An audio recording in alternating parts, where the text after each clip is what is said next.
Сәлеметсіздер. Қалдарыңыз қалай? Жақсы. Көңіл күйлеріңіз? Жақсы. Тамаша. Қандай жаңалықтарыңыз бар? Бүгінгі біздің күніміз жақсы басталуда. Себебі біз тобымызбен бірге Гоша телеарнасында атамұра қазақ әдебиетінен іс-шара қатыстық. Керемет, қандай Бүгін жақсы. Қазақстан тарихынан сайысқа қатыстық. Жақсы. Тағы қандай жаңалықтарыңыз бар? Колледждегі тәрбие сағатына қатысып, өте қалай айтсам болады, белсенді қатысуда болды. Жарайсыздар, жалпы күндеріңіз белсенді өтіп жатыр екен, иә?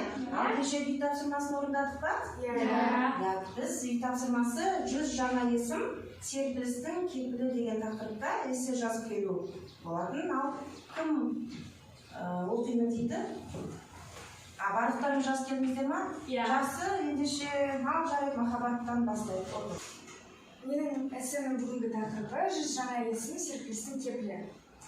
Елбасымыз Нұрсұлтан Назарбаев 2017 жылдың сәуір айындағы өзінің болашаққа бағдар, рухани жаңғыру атты мақаласында мен бүгінгі замандастарымыздың жетістіктерінің тарихына да назар аударуды ұсынамын. Бұл идеяны Қазақстандағы 100 жаңа есім жобасы арқылы іске асырған жөн. Қазақстандағы 100 жаңа есім жобасы тәуелсіздік жылдарында табысқа жеткен еліміздің әр өңірінде тұратын түрлі жастағы сан алуан этнос өкілдерінің тарихы. Жақсы, махаббат, жарайсыз. Ал тағы кім? Ал жарық. 100 жаңа есім серпілістің кепілі. Біз бүгін жаңа дәуірге өмір сүріп отырмыз. Демек, жаңа заманға жаңа идеалдар керек. Қазақстандағы 100 жаңа есім жобасы ең бірінші кезекте осы үшін керек. Жастарымызды жаңа жеңістерге жігерлендіру үшін керек. Мысалы, тәуелсіздіктен кейінгі кезеңде замандастарына үлгі өнеге болатын қаншама тұлғалар өсіп жетілді. Мейлі спорт саласы болсын, мейлі ғылымда, өнерде болсын, мейлі өндіріс пен шаруашылықта болсын, осы бір жаңа есімдерді танымал етуге әбден болады. Жақсы, үй тапсырмасының барлықтарыңыз орындап келіпсіздер. Енді менің сіздерге бір сұрағым бар, балалар. Семей жайлы не айта аласыздар? Семей өңірінде қазақтың ұлы ақыны ғұлама ғалым Абай Құнанбаев дүниеге келген. Оның шығармалары қазақ халқын білім мен ғылымға шақыруға негізделген. Олардың шығармаларын айта кетсек, ғылым таппай мақтанба, жасында ғылым бар деп естілген. Рахмет, түсінікті. Жалпы Абайдың туған өңірі деп айтып тұрсыз. Жастағы қандай мәліметтер? Ал айта алыңыз. Және сонымен қатар Шәкәрім Құдайбергенұлы да Семей облысының Абайдан дүниеге келген. Құдайберді ол. Ғұлама, ойшыл, тарихшы және де ақын. Оның иманын, көңіл және де ақылдың жауабы деген өлеңдері бар. Жақсы, жарайды. Тағы одан басқа жаңалықтарыңыз жоқ па? Мен өзім Семей өңірінен боламын. Кеңес үкіметі кезінде Семей ядролық полигонында сынақ жүргізуге болатын. Оның зардабы адамдарға және қоршаған ортаға тиді. Не, Жанерке өзі Семейден екен, яғни ол Семей өңіріндегі болған зардаптарды балалар. Ендеше міне біздің бүгінгі тақырыбымыз осы Жанеркенің айтқан сөзімен сай келеді. Семей полигоны ядролық өндіріс табиғатқа төнген қауіп тақырыбы болмақ. Дәптерлеріңізді ашып, бүгінгі жазып, тақырыпты түртіп алыңыздар. Енді балалар, оқылым және тыңдалым материалдары бойынша түртіп жазудың әртүрлі жолдарын меңгеру арқылы негізгі ақпаратты іріктеу, тақырып аясында тілдегі көркемдік құралдарды орынды пайдалану.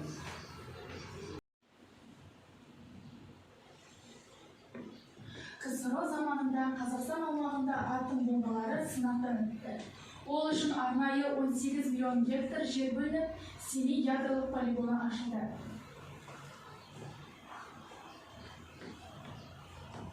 Семей полигонында әуеде және жер бетінде сынақтан өткізілген ядролық зарядтардың жалпы қуаты 1945 жылы Хиросимаға тасталған атом бомбасының қуатынан 2,5 мың есе көп болды.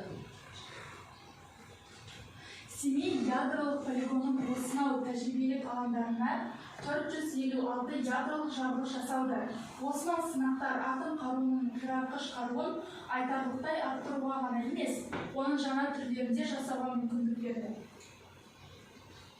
1949 жылғы 29 тамызда тура таңғы сағат 7-де көз ілеспес жылдамдықпен ұлғайып бара жатқан отты доп кенеттен жер денесіне қадалып, оны шарпып өтіп аспанға көтерілген. Отты шарадан соң сұрапыл қуат пен көз құрастырар сәуле бас айналдырып жібергендей бір сәтте жер қабығының ыстық күлі мен иісі. Әлемдегі тұңғыш ядролық қаруды 1945 жылы Америка құрама штаттары сынақтан өткізді. Артынша ақш-қа қарсы тұру үшін Кеңес одағында ядролық қару жасауға кірісіп кетті. Атомдық сынақтарға бөлген 18 миллион гектар жерге бұрынғы Семей облысы, Павлодар және Қарағанды өңірінің жерлері кірді. Алғашқы ядролық қару 1949 жылдың 29 тамызында Семей полигонында сынақтан өтті. Куәгерлердің айтуынша, жарылыс үшін сынау үшін қойылған танкілер мұнараға соғылып, зеңбіректер майысқан металлға айналған. Осылайша сынақтан өткізілген бомба жойқындығы бойынша америкалық бомбадан әлдеқайда асып түсті. 1951 жылы уран бомбасы, 1953 жылы әлемде тұңғыш рет қуаттылығы 50 килотонна болатын сутегі бомбасы да дәл осы Семей жерінде жарылды. Сынақ жүргізілген жерлерде радиация деңгейі 448 Б-ге дейін жеткен. Ядролық зарядтардың қосынды қуаты бүкіл әлемді шулатқан Хиросимаға тасталған бомбадан 2,5 мың есе артық еді. Жалпы полигондағы сынақ 40 жылға созылып, қазақ жерінде 456 ядролық жарылыс жасалды. Қазақстанның тұңғыш президенті Нұрсұлтан Назарбаев полигон жайлы былай дейді. Қазақстан аумағында іс жүзінде 40 жыл бойы жүргізілген үздіксіз ядролық қару сынағы жерімізге және ұлтымыздың денсаулығына алапат зиянын тигізді. Әлі бірнеше қазақстан ұрпақ өз денсаулығынан сол қатерлі сынақтардың салдарын сезінетін болады. Әлемдегі басқа бірде-бір ел. Жақсы балалар, қазір екі топ жарысатын боламыз. Әр топтың басшысы ортаға шығады. Learning Apps бағдарламасы негізінде тапсырма орындаймыз. Ал ортаға көш басшыларын шақырамын. Енді қазір тақтаға сіздер сұрақ берілген, сұрақты дауыстап оқисыздар да, жалған немесе шындық деп айтасыздар. Жауаптарыңыз бірден көрсетіліп отырады. Сонда қай топтың көш басшысы көп ұпай жинаса, сол топ жеңіске жетеді деген сөз. Ал бастайық. КСРО-дағы тұңғыш атом бомбасы Семей ядролық полигонында сыналды.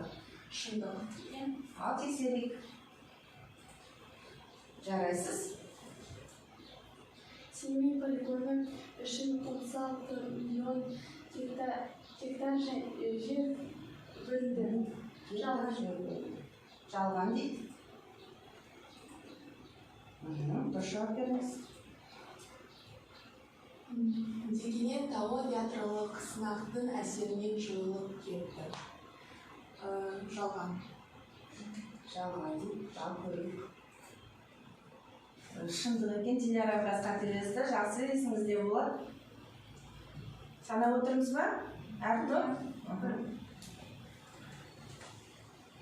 Орталық Азия елдері ядролық қарудан азат аймақ туралы шартқа қол қойған. бұл Жалған дейді. Бұл шындық. Қателестіңіздер, екі топтан да бір қате кетті. Семей полигонының 15 мың құрылысшы салды. Семей жалған. Ал көрейік. Бұл да шындық болып шықты Диляра. 1979 жылдың 19 қазанында Семей полигонында соңғы жарылыс болды. Ойланыңыз ба? Жалған. Жалған олай. Атом бомбасы ең алғашқы қолданған ел ақш. Шын. Ал шындық дейді. Дұрыс. Дұрыс жауап бердіңіздер. Ал енді қазір есептеп әр топтан кім жеңгенін анықтаймыз. Енді балалар біз грамматикалық кезеңге жеттік. Диляра тақтаға сөйлем жазып жатыр. Осы сөйлемдегі әр сөзге морфологиялық талдау жасайтын боламыз. Морфологиялық талдаудың үлгісін есімізге түсіреміз. Қалай талдаушы еді? Ең бірінші жалпы грамматикалық мағынасы, сөз табы, сосын жалпы грамматикалық мағынасы, жеке грамматикалық мағынасы, категориялық грамматикалық мағынасы, қызметтік грамматикалық мағынасын анықтаймыз сөздерді. 1949 жылдың 29 тамызында Семей ядролық полигонында алғашқы сынақ жүргізіліп, плутоний заряды жарылды. Мағынасы заттық мағына.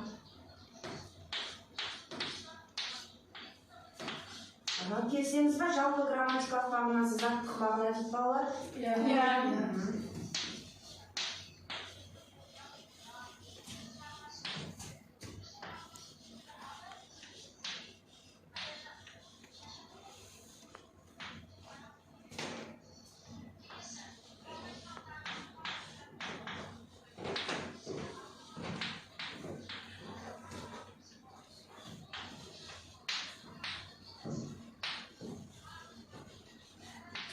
Айтып тұрып талдаймыз. Қысқартып жаза салыңыз, жалпы грамматикалық демей, ЖГМ демей қысқартып. Заттық мағына жақсы. Келесі үшінші. Жеке грамматикалық мағынасы. Қысқарта салыңыз, ЖГМ. Жеке грамматикалық мағынасы. Ал келесі. Жеке грамматикалық мағынасы дара. Жақсы, дара. Негізгі.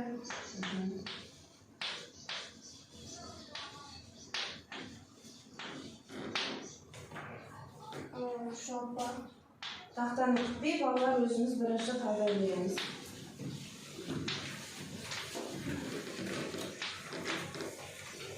Директор. Директор.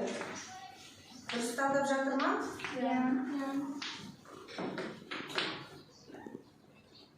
Төртіншісі категориялық грамматикалық мағынасы. Жақсы, категориялық грамматикалық мағынасы.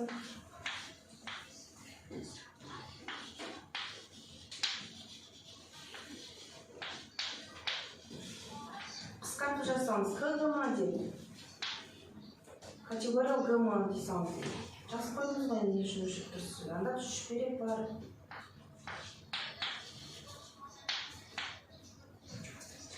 Полигоннан тәуелді жалғау. Дұрыс, жақсы, қысқартып жазыңыз, тәуелді Ж деп. Тәуелді жалғауының үшінші жағы.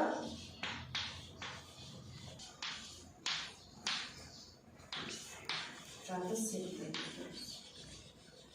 Және соңғысы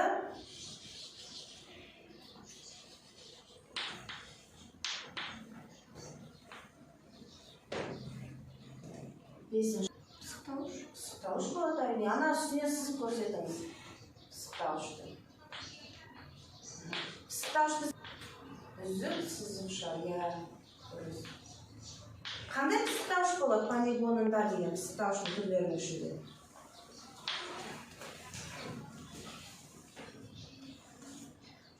Дұрыс, мекен пысықтауышы болады.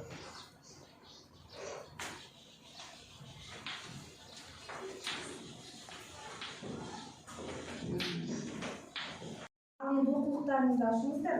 96-шы бетте мәтінде көрсетілген мәселе бойынша өз ойларыңды дәлелдеп, аргументативті эссе жазыңдар деп тұр. Кірсеміз, осымен сабағымызды қорытындылаймыз. Сондықтан да жинақталып, эсселеріңізді сапалы, мағыналы етіп жазып шығыңыздар. 20 минут уақыт беремін. Ашық түрде жарияланбай, құпия жүргізілген тірі адамның жаны түршігерлік алапат соғыс қазақ жерінде ғана өтті. Ол Семей ядролық сынақ майданы. Бұл майданның тактикасы мен стратегиясын әскери шенділер емес, ғалымдар тобы жасады. Кеңес үкіметі қалың қазақтың ортасына 456 бомба жарып, 1 миллионнан астам адамды құрбандыққа шалды. Жарайсыз, рахмет. Сабаққа өте жақсы қатыстыңыздар, белсенділік танытыңыздар. Енді өздеріңізді, бір-бірлеріңізді тұрақты бағалай қойыңыздар.